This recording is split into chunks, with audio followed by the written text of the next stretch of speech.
All right, this is Straight Talk Politics. Topic of the day, Monday, December 2nd, 2024, is tariffs. Tariffs cause inflation. This is actually pretty simple, but it's going to be made complex, and the incoming Trump chaos is going to make it fun. So I'm going to give a tutorial again on how tariffs work, and then I'm going to make some predictions. If you like this content, please use the like button, share it with friends, subscribe, notify, find out when things are happening. I very much appreciate your feedback. I'm working on ways to open up comments that do not drive me up a wall. Also looking for people to join this team. If you've got comments and you agree with the philosophy of this podcast, reach out to me. My red line is Israel and almost nothing else. I'm looking to grow this organization. If you'd like to try your hand at podcasting, get in on the ground floor. All right, so what are we doing here? A tariff is a tax or fee on imports to a country.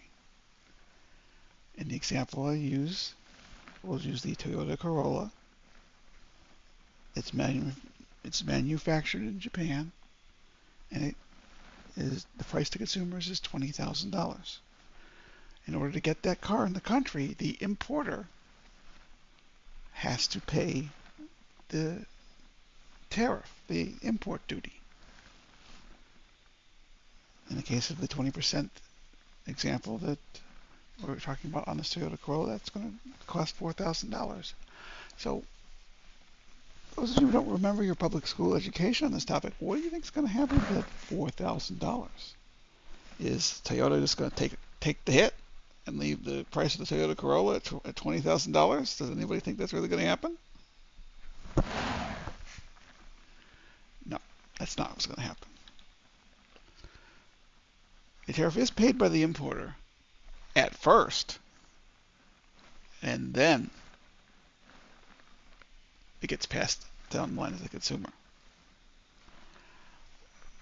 When we get to the Corolla, I'm going to do an example. I'm going to try and do math in my head. That should be very interesting to see what happens there. But here we go.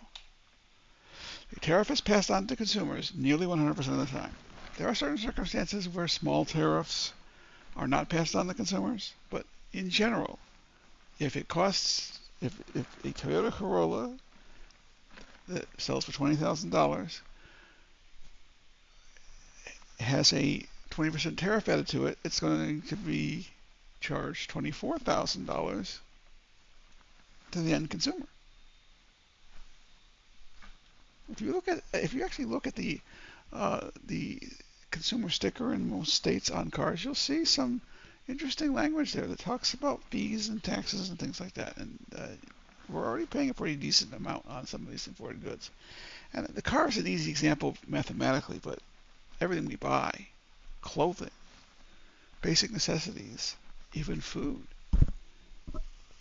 could be subject to a price increase due to tariffs. We're at that $20,000 Toyota Corolla. So, Toyota Corolla, the cost to the consumer was $20,000. It goes to $24,000, but the effect can actually get multiplied worse than that.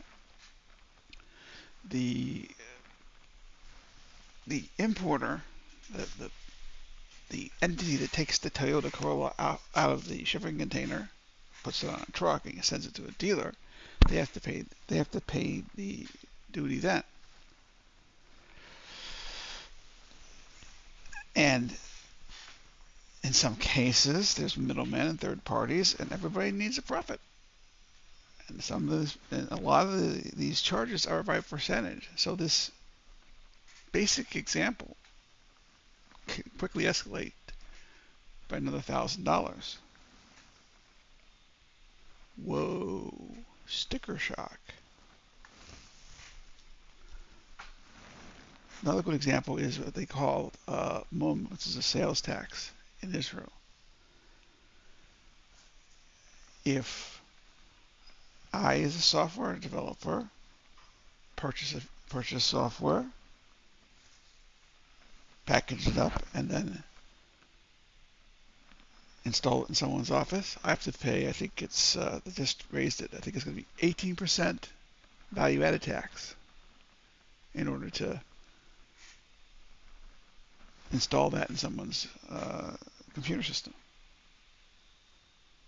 If I import it and sell it to a retail store, or to a distributor who sells to a retail store, the tax has to be paid twice. Everybody that owns that product, that passes that product into the pipeline to the consumer in Israel, pays that tax. That's why a lot of the stuff in Israel is so expensive. That funding a superpower-sized military makes it pretty expensive. Okay, myth. Tariffs on foreign goods will help the United States manufacturers. I mean, if the Toyota Corolla has gone up and cost $25,000, the Chevy Malibu can be still sold at $19,000. These prices are dartboard. I have not looked up any, but Chevy Malibu is a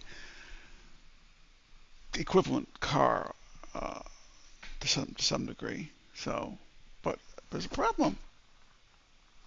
That Chevy Malibu has $1,000 worth of parts, or maybe $5,000 worth of parts, manufactured in Mexico. Up to 20% tariff on those as well.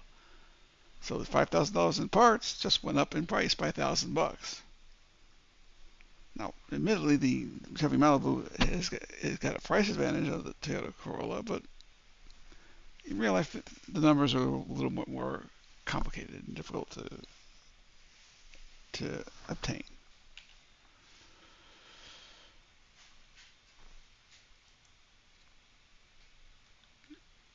Okay.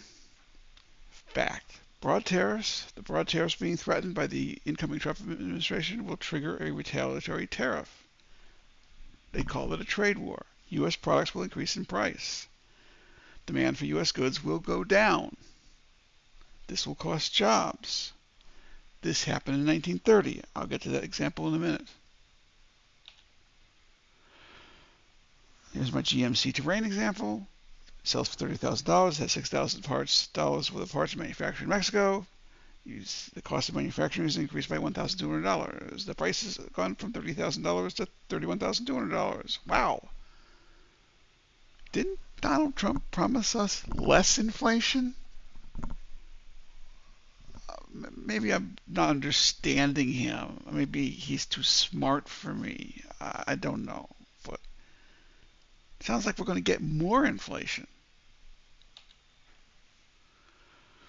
Tariffs can also cause recessions and depressions. The Smoot-Hawley Tariff Act of 1930, signed on June 13th or 17th of 1930 by Herbert Hoover in response to the budget deficit caused by the stock market crash and economic slowdown in 1929 and 1930, triggered a global trade war.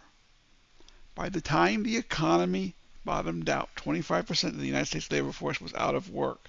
That's 1 in 4 workers. This tariff bill put the great in Great Depression. Now, by contrast, the unemployment rate in the United States right now is under 4%. So we're taking the number of workers in the United States in a nightmare scenario and increasing that by 5 times. That's going to hurt the economy.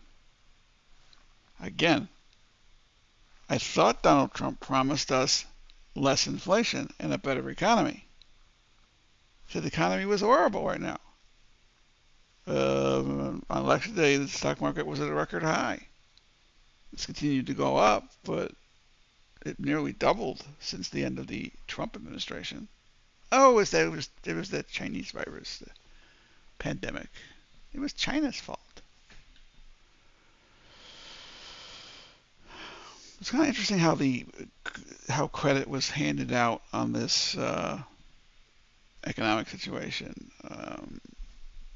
Unfortunately, the Biden administration did not get credit for the economy recovering because they made a mistake and kept the campaign promise that was necessary. They did a $1.5 trillion, $2 trillion stimulus package. There was a shortage of manufactured goods due to supply chain issues, and then inflation took off and peaked out at 9%. A good president would have said, I know I promised this during the campaign, but the economic situation has improved a great deal because I got elected, maybe. I don't know. And we don't need to do this stimulus anymore.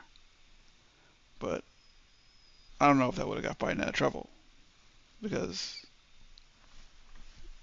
Biden seemed to be really good at getting into trouble and making bad moves both domestically and internationally. Currently, the threat of tariffs is being used as a negotiating tactic by the incoming Trump administration. The bluster is meant to learn the negotiating position of other countries. We'll threaten to do this to Mexico, and then we'll see how they respond. It's necessary for countries to respond powerfully and publicly, and that locks them into the negotiating position. Donald Trump is admittedly a good negotiator, and it is possible that that's what he's doing right now. We'll have to see. Many of these tariff proposals are within the authority of the President of the United States right now. He can change the tariffs with the stroke of a pen. Some of them may require legislation from Congress, but a lot of them he can just do right now. Ain't that fun?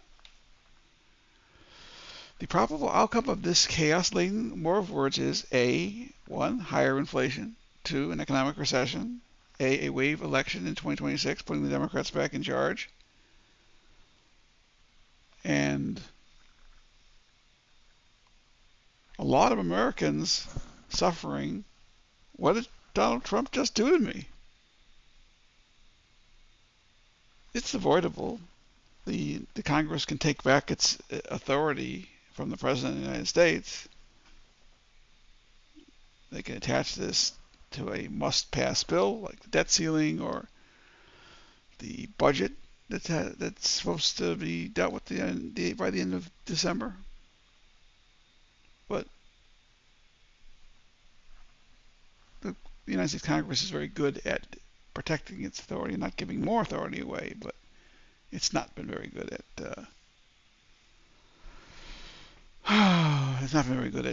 taking authority away from the President of the United States. And they have to get this done more than likely before the Biden administration leaves office, and the Republicans aren't going to do that because they're all afraid of Donald Trump. Well, John Thune's not afraid of him. John Thune and the rest of the United States Senate said, go jump in a lake. We're not going to take the Senate and put it in recess so you can bypass us on your appointments. You want your appointments to get passed by the United States Senate? Hey, here's an idea. Send some people who are qualified. Send some people who aren't accused of sexual assault. Oh, I'm sorry. That would be too logical. That's the end of our content for today. Please consider hitting the like button. Help us out with the YouTube algorithm. Share this content with people. Forward this link. Subscribe, notify. Thank you very much. I very much thank you, and I appreciate your continued feedback and listenership, and let's build ourselves a media powerhouse. We'll use logic and facts to change the political discourse in this country.